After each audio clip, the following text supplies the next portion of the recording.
All right, complex number multiplication. We got two examples here. I'm actually going to add a third one real quick. But, we're going to multiply these two complex numbers. And what this is a rotation. I'm not going to try to describe it.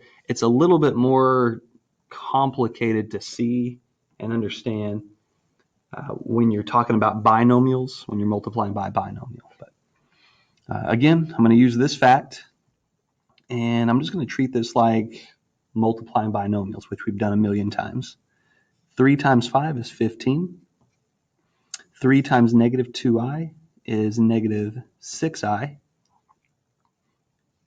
And negative 4i times 5 is negative 20i. And then negative 4i times negative 2i is positive 8i squared. All right. Let's see here. 15. These are going to be negative 26i. All right, you're combining terms so the power doesn't go up. 8 times I squared. I squared is equal to negative 1. So we really have 8 times negative 1, which is negative 8. All right, combine your constants now, and you're going to get 7 minus 26i. I mean, I do encourage you to try to see the relationship, on the complex plane by graphing these two and then graphing the answer and see if you can tell. It is a rotation, but it's not easy to recognize. I'm just going to put that out there. All right. Let's see. What else to talk about here? Oh, let's just do another one. Negative 2 times 1 is negative 2. Negative 2 times negative 3i is positive 6i. And this is going to be 6i. 6i times negative 3i, negative 18 I squared. So we get negative 2 plus 12i for those two. And then this is going to be a plus 18. Remember, negative 1 times negative 18. All right, negative 2, positive 18, that's going to be 16 plus 12i. There you have it. So what this is it's going to be like a rotation and a stretch somehow. So it's going to rotate it somehow, but it's also going to stretch it further out from the origin.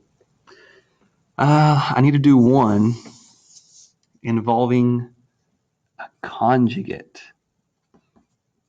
Okay, you're going to see these in the next video on division. So the conjugate of something, let's say you have, I'm just going to think of it in terms of these complex numbers. So this is a complex number. The conjugate of this just means you change that middle sign. That's all that happens.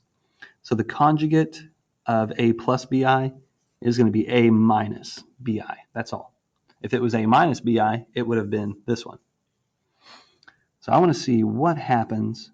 Let's say we did 3 plus 5i.